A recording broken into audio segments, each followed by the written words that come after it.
Today we're going to be talking about classification and clinical prediction rules of back and spinal pain syndromes. So here is the abstract from a Fritz paper, and Julie Fritz has a couple of papers on clinical prediction rules or clinical decision rules, but this is a paper on the clinical decision rules, spinal pain, classification, and prediction of treatment outcome, a discussion of recent reports in the rehabilitation literature. So we're going to be talking about this paper in a little bit, but first of all, I just wanted to go over what a clinical prediction rule is. So healthcare has undergone an important paradigm shift toward evidence-based practice, an approach thought to enhance clinical decision-making by integrating the best available evidence with clinical expertise and the preferences of patients. Ultimately, the goal of evidence-based practice is to improve healthcare delivery. However, the translation of the scientific evidence into practice has proven a challenging endeavor. So, clinical decision rules, also known as clinical prediction rules, they're an increasingly common presence in the rehabilitation literature. These are tools designed to inform clinical decision-making by identifying potential predictors of diagnostic test outcomes, prognoses, and or therapeutic response. So in the rehabilitation literature, clinical prediction rules or clinical decision rules are most commonly used to predict a patient's response to treatment, and they have been proposed as a means of identifying clinically relevant subgroups of patients presenting with otherwise heterogeneous disorders such as nonspecific neck or low back pain. And this is the perspective on which the paper that this excerpt is from is intended to focus on. So we're diving into Fritz's paper. This is an excerpt from it. But the ability to classify or subgroup patients with heterogeneous disorders such as spinal pain has been highlighted as a research priority and consequently the focus of much research effort. The appeal of such classification approaches is their potential for improved treatment efficiency and effectiveness by matching patients with optimal therapies. In the past, patient classification has relied on implicit approaches founded in tradition or unsystematic observations. The use of CDRs to inform classification is one attempt at a more evidence-driven approach, less dependent on unfounded theory. So basically, in the clinic, why are we doing what we're doing? These clinical prediction rules will hopefully help guide the clinical decision-making process, not take place for the clinical decision-making process. As a lot of you have seen, you can definitely make solid clinical decisions based on patient's presence and their history, but these are just logarithmic ways and evaluations to be able to determine if the patient is going to do well with the type of therapy that you're going to provide. So they're developed in a multi-step process involving studies of derivation, validation, and analysis of impact, with each having a defined purpose and methodological criteria. As with all forms of evidence used to make decisions about patients, attention to the appropriate study methodology is critical to assessing the potential benefits of implementation. So some of the benefits of the utilization of clinical prediction rules, they can accommodate more factors than the human brain can take into account. So what this is basically saying is that it's just another way of looking at it. The way that these come about are through some mathematical and logarithmic scaling. So you're just able to utilize that in conjunction with your human brain, your ability to determine what may be necessary and what the patient may benefit from. So the CDR CPR model, it will always give the same result because it is a mathematical equation, and it can be more accurate than clinical judgment. It can and it can't be more accurate than clinical judgment, we should say, because sometimes clinical judgment is going to overtake some of these clinical prediction rules. So the uses of the clinical prediction rules, the diagnosis allows pretest probability, and the prognosis is going to predict the risk of outcomes of the disease, but also predict the patient's ability to get better, as you'll see in a second, or to benefit from the type of therapy that you will implement in the office. So just as that said earlier, there's 3 steps to the development of the clinical prediction rule. So the step 1 is the derivation, so identification of factors with predictive power. And then step 2 will be validation, either narrow validation or broad validation. And then step 3 is going to be impact analysis, the evidence that rule changes physician behavior and improves the patient outcomes and or reduces the costs. If you've ever worked in the hospital setting, you know that implementation of evidence-based practice that's going to reduce the cost is always turning heads to help the hospital make some cash. So this is just another way of looking at it. The derivation, identify factors with predictive value, the validation, the reproduction of the rule in different population of patients, and a good either a narrow or broad group of patient populations, and then the impact analysis in step 3. So these are some of the clinical prediction rules for neck pain. We're going to go through neck pain and back pain. But this website in particular, which I'll take you guys to in a second, it's really great. Dr. Snyder made a really great website on clinical prediction rules. He's, I would say, for me, this stuff gets a little bit more left brain monotonous and meticulous. Great website. I could have never done it. So for cervical manipulation for the neck, the purpose of the clinical prediction rule is to identify patients with mechanical neck pain who demonstrate favorable outcomes following cervical manipulation. So the latest article from this gentleman right here, the rule that they came up with was that patients will benefit most from a cervical manipulation if their symptom duration is of less than 38 days.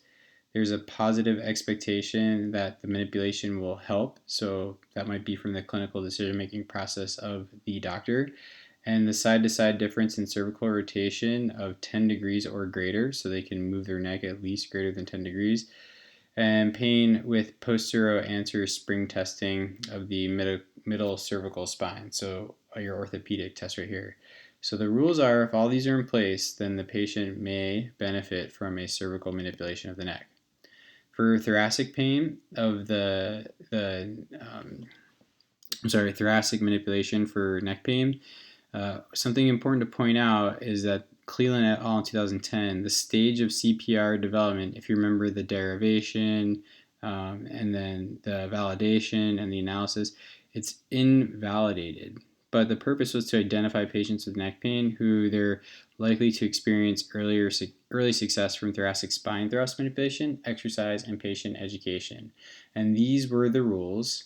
So they had to have a FAB-Q score of less than 12, symptoms of less than 30 days, nothing distal to the shoulder symptomatically, looking up doesn't create any extra issues, if they had a diminished upper thoracic spine kyphosis, or if they had less than cervical extension less than 30 degrees.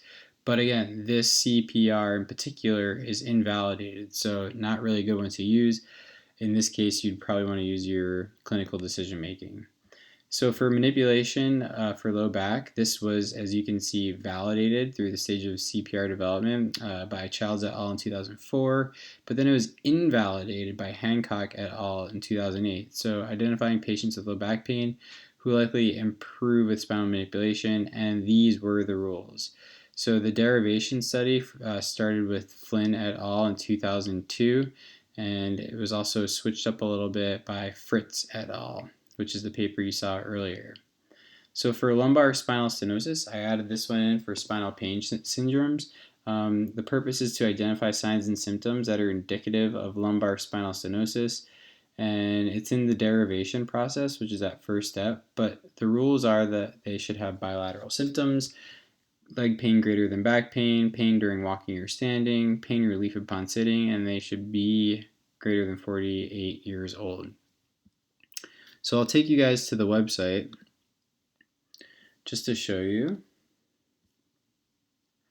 And I added the link in on the page, but here in particular, if you're not on the home page, or if you're on the home page, if you just go to clinical prediction rules, it'll bring you to this page. So it goes over a clinical prediction rules guideline in which the best combination of medical signs, symptoms, and other clinical findings in predicting the probability of a specific disease or outcome are determined. The CPRs aid in selecting appropriate interventions and diagnosing certain pathological conditions. Below are a list of CPRs that should help in the physical therapist clinical decision-making process. So you'll see a lot of these CPRs with physical therapists. The next video I'm about to show you is also with physiotherapy. But the diagnosis, so going through and diagnosing, let's just say lumbar spine stenosis. It's in the derivation process, and then these are the rules. And then it goes, what I like about this website is it goes over to the research, so with Cook, but then it talks about the interpretation of the research. Now, this is on the diagnosis side of CPRs. If we go back down to where we were, so just like cervical manipulation for neck, you'll see where I took that excerpt from. But if you go to the site, it'll take you, it'll show you the research that's behind it. Again, some of the numbers behind the paper, and just a great resource to have. So I wanted to make sure you guys and gals all had that in there. So check out this website. I think it's a great reference. And there you go. So let's go back to the lecture. I want to show you guys a video of these guys. These guys are hilarious. These are big macho physical therapy dudes.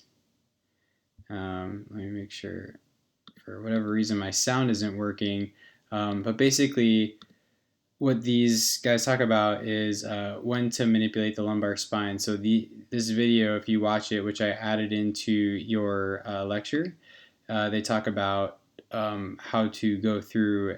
Basically, they talk about what I just showed you, the CPR for Flynn et al., the clinical prediction rule of when you should mobilize the lumbar spine.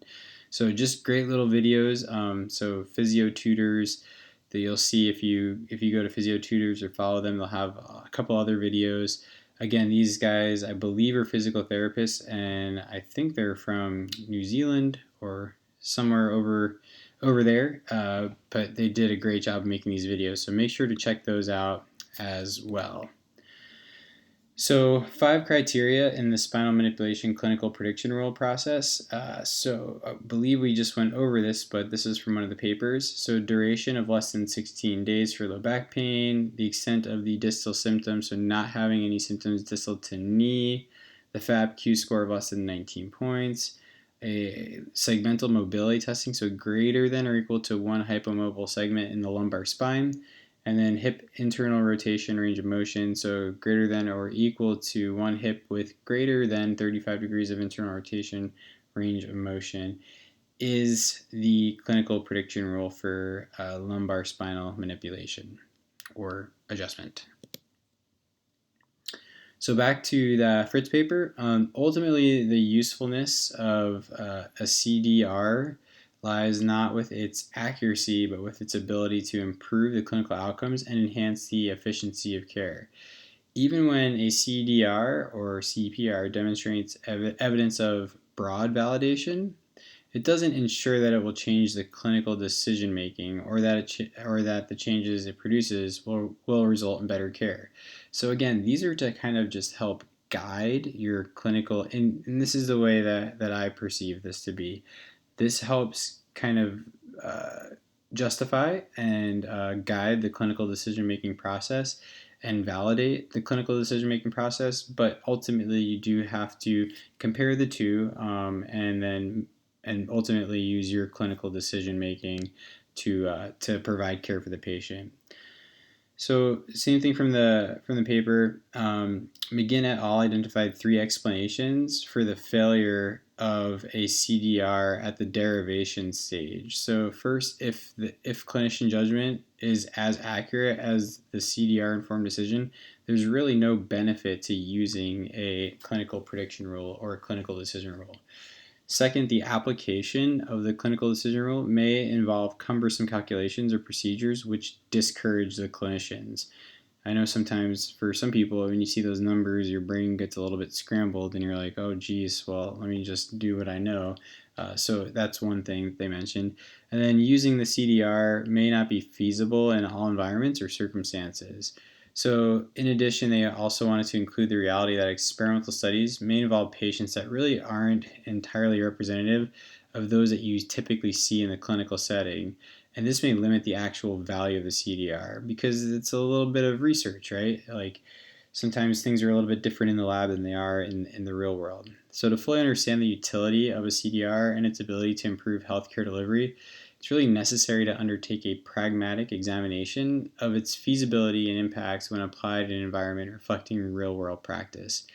So, what I would recommend is you use these as a guide again, but don't let them take over your clinical decision making process. Do what you know, and just use these as a tool to help guide you and be pragmatic about it. So here's another paper from Wernicke, the prevalence of classification methods for patients with lumbar impairments using McKenzie syndromes, pain pattern manipulation, and stabilization clinical prediction rules. So this paper really goes more into stabilization, but CPRs are sophisticated probabilistic and prognostic models where a group of identified patient characteristics and clinical signs and symptoms are statistically associated with meaningful prediction of patient outcomes. Two separate CPRs were developed by researchers for identifying patients who would respond favorably to manipulation. So that was Flynn et al. They developed the original manipulation CPR using the 5 criteria that I went over that was in that chart. But just to go over it again, no symptoms below the knee, a recent onset of symptoms of less than 16 days, a low fear avoidance belief questionnaire, which is your FABQ score, so less than 19, and then hypomobility of the lumbar spine and a hip, at least one segment of hypomobility in the lumbar spine, and then hip internal rotation of greater than 35 degrees for at least one hip. But then it was kind of modified by Fritz et al. To just 2 criteria. So that included no symptoms below the knee and then the recent onset, which is less than 16 days. That's the pragmatic alternative to reduce clinician burden for identifying patients' primary care most likely to positively respond to thrust manipulation. They broke it down, Fritz and team broke it down from 5 to 3, and that is the CPR for low back. So I just wanted to add this paper in here because this is just an editorial that was written about CPRs and in no way to diminish the value of CPRs, but just to kind of play devil's advocate. So a potential drawback for CPRs is the failure to maintain the quality of the tests and measures used as predictors in the algorithm. The prospective tests and measures should be independent of one another during modeling. Each should be performed in a meaningful, acceptable manner, and clinicians or data administrators should be blinded to the patient's outcomes, measures, and conditions. So, you're doing some of the research, and these clinical prediction rules, they're great as is, but just as a reminder, well, I said it a million times today, but let your clinical decision-making process help guide you and utilize these because in reality, practicing evidence-based is super duper important, and just giving the patients the best care possible is what's most important, and letting some of the evidence guide you is part of that. So that is clinical prediction rules, a very short lecture, and thanks so much.